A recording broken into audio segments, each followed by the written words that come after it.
रोजच्या घाईगडबडीमध्ये हे सगळ्या गोष्टी होत नाहीत। बरेच जण म्हणतात भिंतीवर देवघर अडकवलेलं नसावं, ते सुट्टीच्या दिवशी तरी हे नक्की करावं।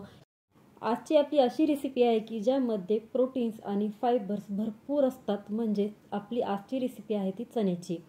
सगळे फायदे जरी आपल्याला माहीत असतील तरी मुलं काय ते ऐकणार नाहीत आणि चणे काही खाणार नाहीत। त्यासाठी अजिबात कंटाळा न करणार अशी आजची आपली रेसिपी आपण बघणार आहोत।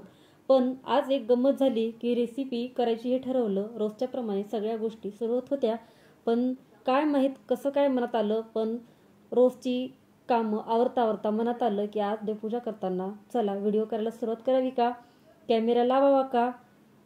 थोडंसं वाटलं की रेसिपी चॅनल आहे, रेसिपीज टाकाव्या, पण नंतर विचार केला काय हरकत आहे, एखाद्या वेळेस आपण असंही एक ट्राय करून बघूया। रविवार होता, निवांत कामं चालली होती। रोजच्या गडबडीमध्ये 10 वाजता जॉबला जायचं असतं, त्यामुळे ही सगळी कामं व्यवस्थित होत नाही। घाईघाईमध्ये देवपूजा असो किंवा इतर कोणतीही कामं असो एकदम घाईमध्ये होतात। मग आजच्या दिवशी निवांतपणे चला थोडंसं आपण वेगळं ट्राय करावं म्हणून मध्येच देवपूजा थांबवली आणि ट्रायपॉड घेतला, त्याला मोबाईल लावला आणि शूट करायला सुरुवात केली। तर इथे मी व्यवस्थितपणे आज सुट्टी आहे, निवांत आहे, त्यामुळे सगळी देवं ही व्यवस्थित स्वच्छ करून घेतली आहे, ती घासून घेतली आहे। तर यासाठी मी घेतलं आहे पितांबरीप्रमाणे ते भैया पावडर एक मिळतं, त्यामध्ये थोडंसं डिशवॉशर टाकलं लिक्विड आणि ब्रशच्या साहाय्याने देव स्वच्छ करून घेतली। हा ब्रश आहे तो देव स्वच्छ करण्यासाठीच मी तो ठेवलेला आहे। रोज करत नाही, पण सुट्टीच्या दिवशी आणि निवांत वेळ असेल त्या दिवशी मी अशा प्रकारे निवांत पूजा करते। रोजच्या घाईगडबडीमध्ये हे सगळ्या गोष्टी होत नाहीत, एकदम साध्या पद्धतीने देवपूजा करते, खूप जास्त तामझाम नाही। आणि देवघरसुद्धा माझं एकदम साधं आहे, भिंतीवरच अडकवलेलं आहे। बरेच जण म्हणतात भिंतीवर देवघर अडकवलेलं नसावं, ते खाली असावं। अशी ॲडजस्टमेंट देवही आपली ऐकून घेतो। अशा पद्धतीने साध्या सोप्या पद्धतीने मी आपली ही देवपूजा करून घेतली आहे। देवघर हे आज स्वच्छ केलं आहे निवांत। अशा प्रकारे रोज आपल्याला ज्या वर्किंग वुमन आहेत त्यांना रोजच्या रोज ही सगळी साफसफाई स्वच्छता होत नाही, पण थोडासा वेळ काढून सुट्टीच्या दिवशी तरी हे नक्की करावं, एकदम फ्रेश वाटतं, त्या दिवस हा एकदम छान असा जातो। तर इथे तुम्ही बघू शकता माझी देवपूजा आटोपली आहे आणि आता वळूया आपण आपल्या मुख्य कार्यक्रमाला, म्हणजेच आपली आजची रेसिपी। त्यासाठी आता इथे मी रात्री चणे भिजू घातले होते, एका छोट्या वाटीने वाटीभर चणे इथे भिजू घातलेत।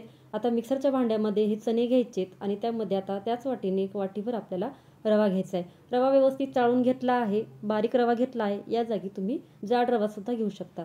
थोडीशी कोथिंबीर टाकायची, 2 हिरव्या मिरच्या टाकायच्या, मोठा चमचा भरून दही घेतला आहे, जिरे टाकायचे आणि आता इथे चवीपुरतं थोडंसं मीठ टाकून घ्यायचं। आता हे सगळं साहित्य आपण मिक्सरमधून वाटून घेणार आहोत। मिक्सरचं भांडं मी छोटं घेतले, त्यामुळे ते एकाच बॅचमध्ये होणार नाही, मी बॅचेसमध्ये हे सगळं साहित्य आता मिक्सरमधून बारीक करून घेणार आहे।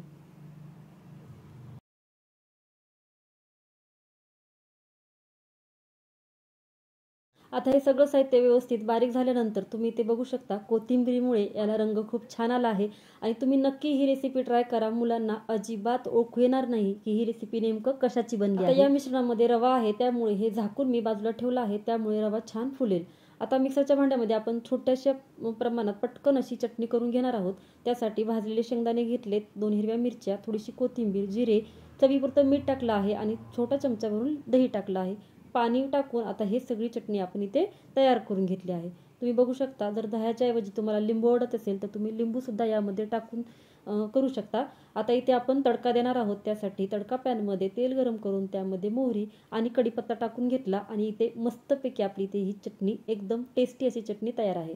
तर तोपर्यंत आपलं मिश्रण देखील इकडे छान तयार झालं आहे। रवा पहिल्यापेक्षा फुगला आहे आणि मिश्रण हे थोडंसं घट्ट झालं आहे। तर तुम्ही बघू शकता आता यामध्ये मी टाकला आहे थोडासा सोडा, त्यामुळे काय होतं की डोसे छान होतात। तर इथे आपण डोसे बनवणार आहोत।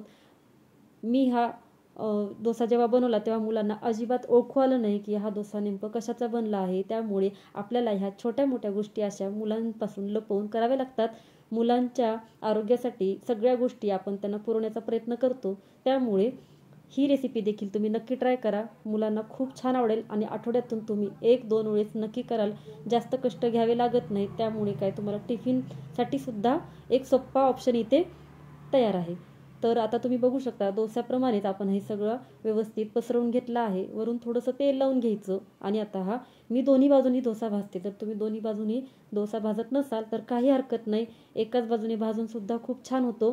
तर मी खालच्या बाजूने देखील डोसा भाजून घेते आणि दोन्ही साईडनी थोडंसं तेल लावले. तुम्ही बटरचा वापर केला तर आणखी छान. माझ्याकडे बटर नव्हतं म्हणून मी तेल लावलं आहे. आता दोन्ही बाजूनी डोसा छान एकदम मस्त भाजून घेतला आहे. तर तुम्ही बघू शकता किती सुंदर असा हा डोसा इथे तयार झाला आहे.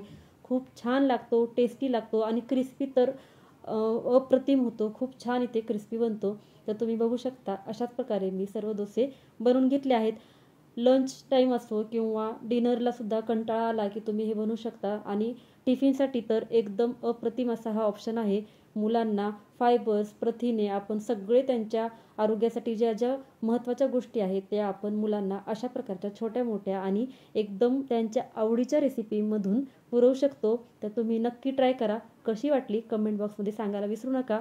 चला तर मग परत भेटू अशाच मस्त मस्त रेसिपींसोबत. तोपर्यंत धन्यवाद.